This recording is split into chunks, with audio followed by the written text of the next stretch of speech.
Bonjour les amis, j'espère que vous allez bien. Je vais vous faire un petit tutoriel vidéo dans la série Les tutos d'Hugo pour aider la science à mettre au point un vaccin contre le coronavirus avec un projet qui s'appelle Folding Atom. Donc c'est quelque chose de très sérieux et qui a déjà fonctionné et vous pouvez y contribuer facilement avec votre ordinateur.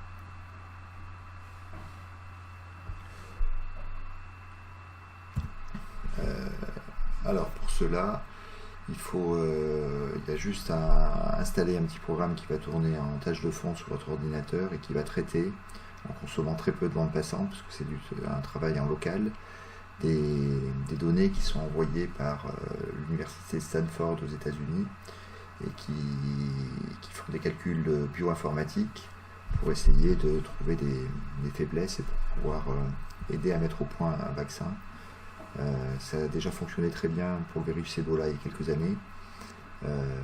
Il y a un grand nombre d'utilisateurs dans le monde qui contribuent à ce projet. Il y a plus de 40 millions d'utilisateurs actuellement, ce qui représente une puissance de calcul cumulée de 60 pétaflops, donc c'est quelque chose d'assez énorme. Voilà, donc vous pouvez tous participer à ce projet-là. Donc, je vais vous montrer comment faire. Donc il suffit d'aller sur internet et de taper donc ça s'appelle Folding Atom, foldingatom.org.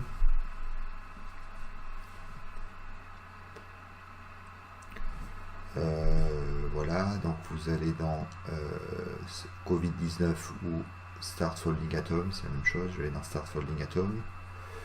Vous pouvez donc télécharger le logiciel, le fichier d'installation. Donc ça fonctionne soit sur Windows, soit sur Linux, ou soit sur macOS également. Donc on télécharge le fichier.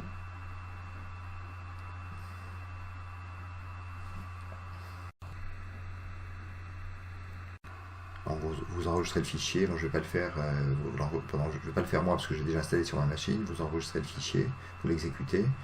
Et une fois que vous l'avez enregistré, il y a un petit programme qui tourne en tâche de fond qui est accessible ici, avec l'icône représentée par un accumulement de molécules empilées les unes sur les autres. Et en fait, on va vous demander notamment, si on fait un clic droit et je vais dans Advanced Control, un certain nombre de paramètres à régler.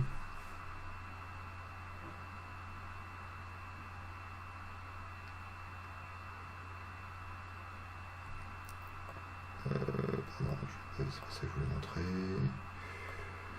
Ça n'a pas marché mon truc là. Voilà, pardon, donc Advanced Control.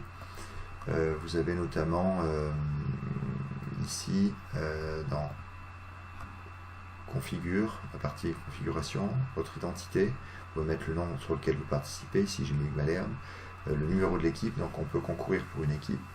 Alors pour mon établissement, pour l'institution Stanislas de Nice, j'ai créé une équipe, donc dont le numéro est le 250 481. Donc si vous voulez contribuer à cette équipe, vous pouvez l'indiquer ici.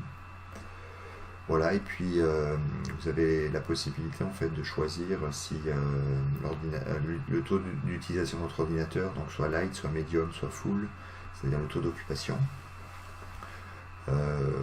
Voilà, donc il y a également en fait un visualisateur, un écran de fond de veille qui s'appelle Viewer, que j'ai mis, que je vais réactiver, excusez-moi. On peut y accéder aussi à partir de la Protein Viewer.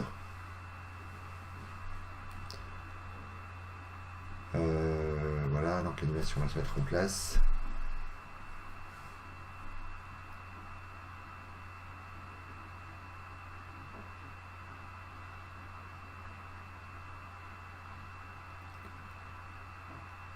Voilà, et qui affiche en fait, qui visualise en fait les appariements de molécules qui se font sur votre ordinateur en calcul intensif. Donc voilà, n'hésitez pas donc à participer à ce projet. On peut vraiment aider la science de façon efficace. Alors on y contribue de manière infinitésimale chacun, puisqu'il y a 40 millions d'utilisateurs. Mais comme dit le proverbe, les petites rivières font les grands fleuves. Donc on peut participer de façon efficace à ce projet. Alors après on peut avoir des statistiques, on peut consulter les statistiques Donc, par exemple, actuellement, les statistiques pour l'institution Stanislas de Nice sont disponibles ici. Il y a à peu près une dizaine de personnes qui sont déjà inscrites à ce projet. Donc, n'hésitez pas à le faire vous également. Ensuite, on a même un diplôme qui peut être remis, mais ça c'est juste anecdotique par rapport au travail de l'équipe qui a été effectué. Voilà. Et puis donc, je terminerai le message par... D'ailleurs, vous pouvez voir que chez moi, je fais tourner ce projet en permanence sur 4 ordinateurs, 2 machines Linux et 2 machines Windows. D'ailleurs, au passage, ça fonctionne bien mieux, c'est beaucoup plus efficace sur Linux que sur Windows. Je vais vous montrer comment régler plus finement en fait le paramétrage du logiciel par rapport à votre processeur et par rapport à la puissance de votre machine. Donc si dans la barre des tâches je clique ici les programmes qui tournent en tâche de fond, donc j'ai une icône qui correspond au programme Folding Atom. Donc si je fais un clic droit dessus, j'ai les paramètres ici qui s'appellent Full, Medium, Light, On Idle et Pause, qui permettent en fait de régler certains paramètres par rapport au programme Folding Atom. Donc là actuellement j'ai Full qui est coché, On Idle et Pause qui sont décochés. Donc ça correspond à une utilisation maximale du processeur, ce qui correspond à des machines assez puissantes. Par exemple j'ai un Core i7, ce qui fait que ça ne pénalise pas trop quand je travaille, que je fais autre chose sur mon ordinateur en même temps. Sinon vous pouvez le régler sur Medium ou sur Light, donc une utilisation moyenne ou allégée ou la plus légère. Et le On Idle, donc ça correspond en fait à une utilisation où l'ordinateur ne travaille pas en fait. Donc c'est-à-dire quand vous n'êtes pas en train de travailler dessus mais que l'ordinateur est allumé et voilà.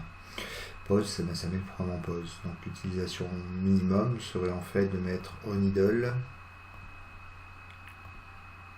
et de mettre Light. Voilà, donc ce qui correspondrait à une utilisation minimale du processeur. Donc voilà pour ces explications un peu plus fines de l'utilisation des ressources de votre ordinateur par rapport au programme Folding Atom.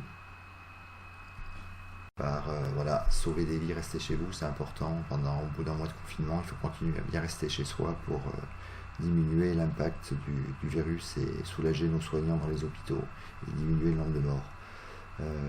Voilà, à bientôt pour un prochain tutoriel.